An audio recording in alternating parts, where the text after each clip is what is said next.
There's a story that's continuing to be told out there by mainstream media, but now also the legacy automakers, that the consumer demand for electric vehicles is either slowing down or not growing as fast as was expected. Even Ford CFO John Lawler is now saying, yes, EV demand is growing, but it's growing slower than the industry. And so this is far from the truth. Today, let's tell the real story. We've got Jeff Lutz joining us, and he is a supply chain executive, and he's got factory experience as well. Welcome, Jeff. Great to be with you, Albert. So let's go through this. There's quite a number of these stories that continue to be told out there, particularly in CNBC and others, that they tell the story of a falling EV demand. They don't talk about the rising Tesla demand, but let's see some of these stories. Let's start off with this CNBC Fast Money episode. Are consumers powering down on EVs? And then this guy, Alexander Edwards from Strategic Vision, shares consumers' top EV hesitancies and what needs to be addressed to increase sales. I'll play a little bit of a clip here, and then we'll get your comments on it. Edwards is president of Strategic Vision. The firm provides consumer insights on the auto industry. Alexander, great to have you with us. You know, a lot of car makers, and I'm thinking really of Tesla, they're cutting price, thinking that consumers will come at that point. What does your research show in terms of consumers' willingness to make that trade-off, to not go hybrid, to not stick with the ICE engines, and to actually go EV? I mean, does price really make a difference? If Tesla came out and said $10,000 less, would that move the needle? Absolutely would move the needle. As we've been discussing, price is a really important issue when it comes to how consumers think about, are they going to purchase a certain vehicle? But it's more than just price. It really comes to, are most consumers willing to pay more for what they perceive as a compromise? And that could be a compromise for the distance it can go, for how they refuel and charging issues, as well as the price, where they're spending more money. And so for every dollar they spend, they're getting less convenience, less mobility out of that. So we already have, a lot of incentives associated with buying an EV. So the price comes down because of that. The price comes down also from the manufacturer. So we're seeing all sorts of price enhancements for the consumer at this point. Do you think that it's enough, or do you think the EV market will still hit a road bump, so to speak, simply because of that trade-off, not willing to make that trade-off? Well, yes, and we're going to see that. We have different mandates going in various states, as well as desires for federal mandates in order to have EVs be the primary vehicle.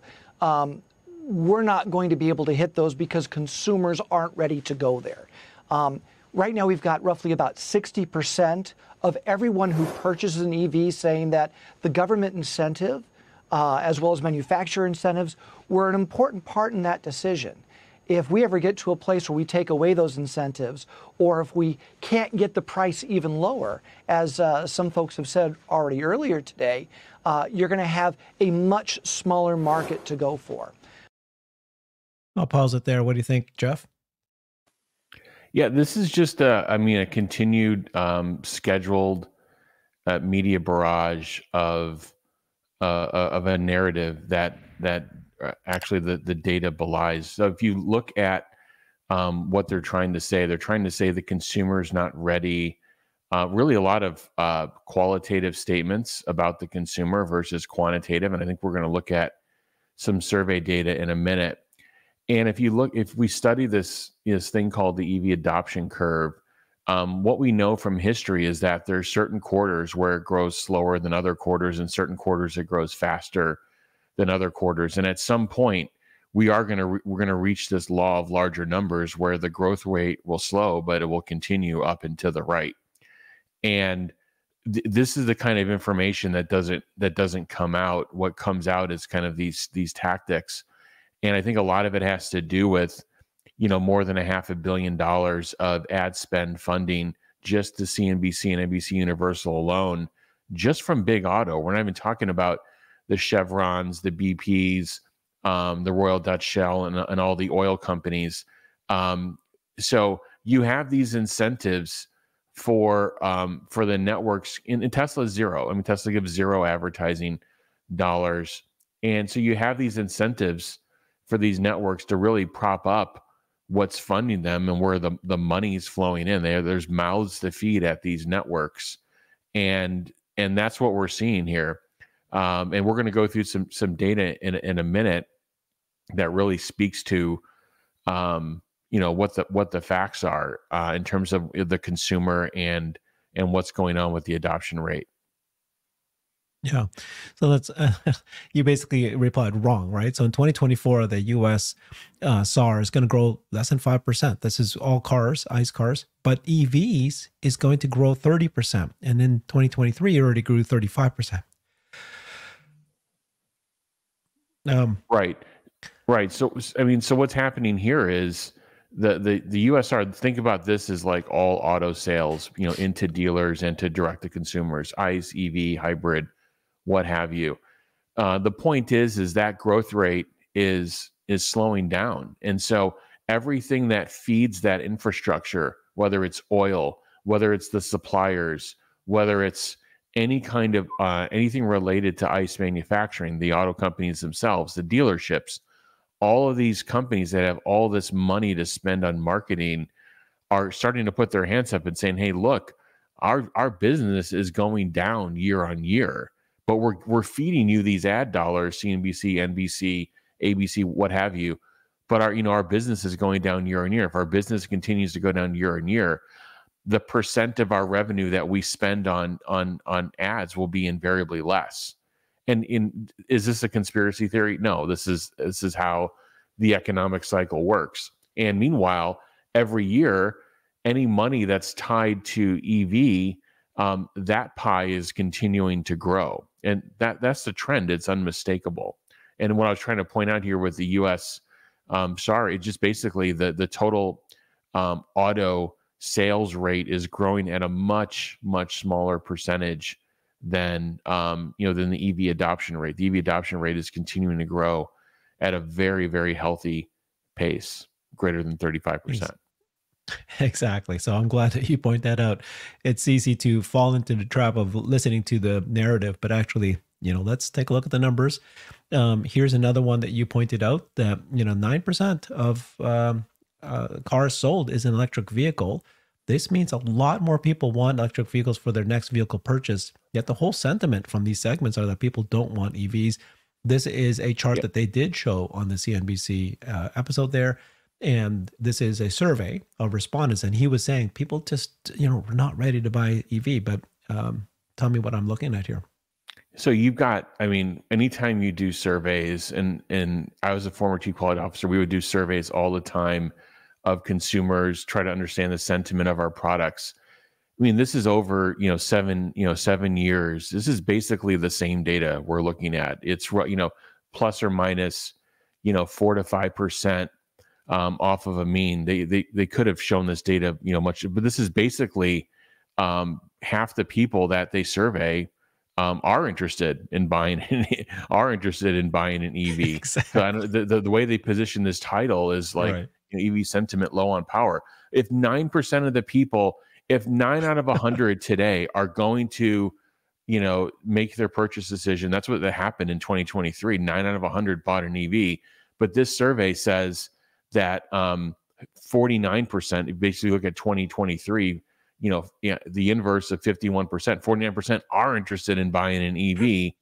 That means we have this huge number to go. We have this huge gap of interest versus actual purchase. Interest is higher than the actual purchase rate and meaningfully higher. So I don't know why they would use this chart. I don't know what they were expecting. Are they expecting 90 or 100% of people would be interested in buying an EV or not interested? There's a curiosity factor. There's people that have never been exposed, have never been in an EV. Okay. I would venture to guess that 99.x% have never driven an EV. I would venture to guess that greater than 90% have never been in an EV. And so when you have this survey that says basically half the people are interested in getting an EV as their next purchase, it's a very powerful statement when only 9% of the people are actually making that purchase today. That tells you that EV adoption curve is going to continue to march up and to the right to align with that interest. And as there's more exposure of EV, it's more normalized. There's more charging stations. People understand the charging experience at home. It's very there's no resistance to it. Basically you charge it like you're charging your smartphone. I think when people start realizing that, I think that interest rate will continue to go up and to the right.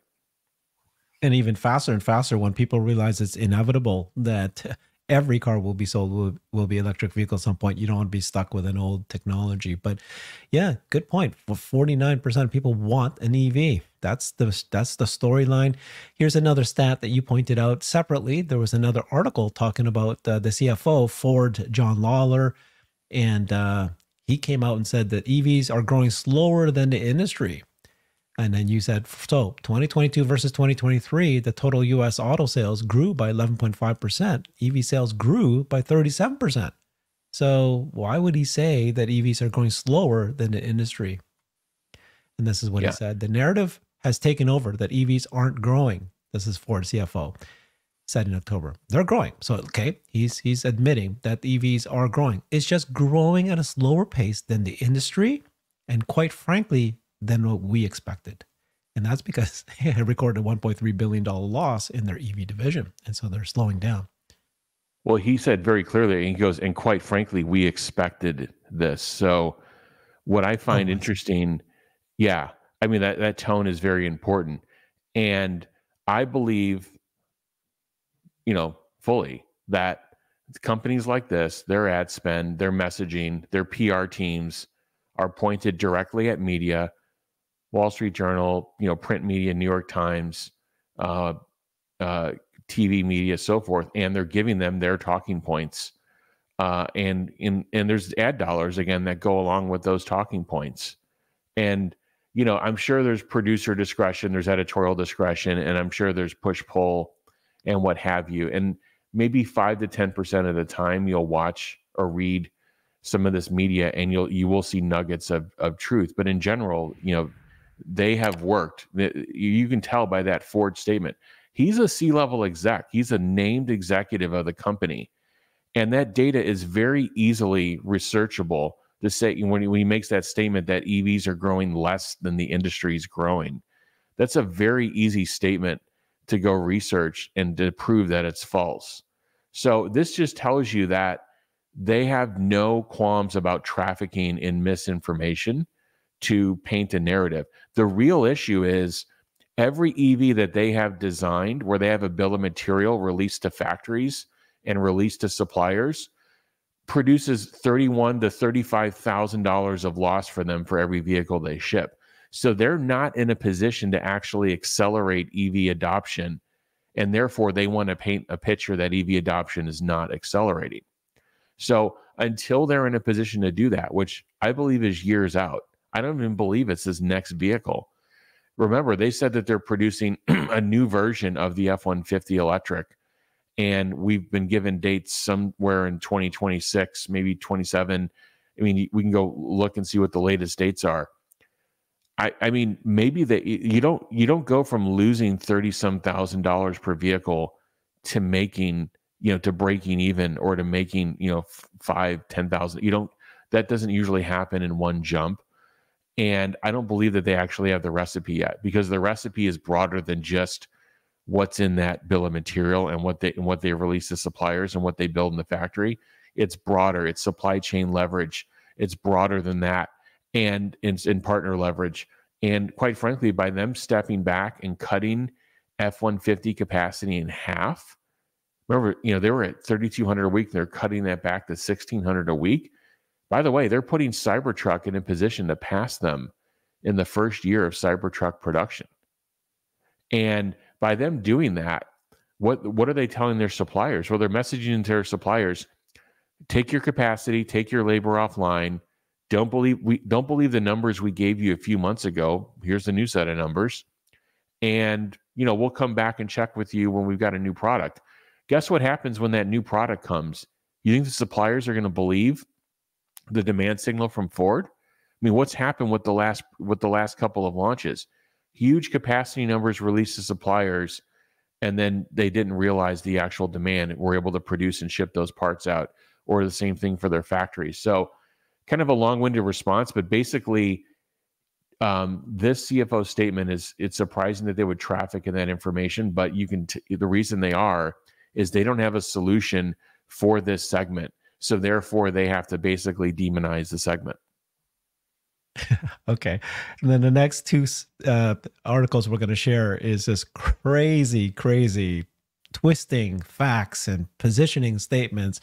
This is just unbelievable. Here's a CNBC article that says why experts say falling EV prices could actually hinder widespread adoption. This is December, last month, a month ago. And they're saying that, if you keep cutting prices on EVs, you're going to actually hinder widespread adoption.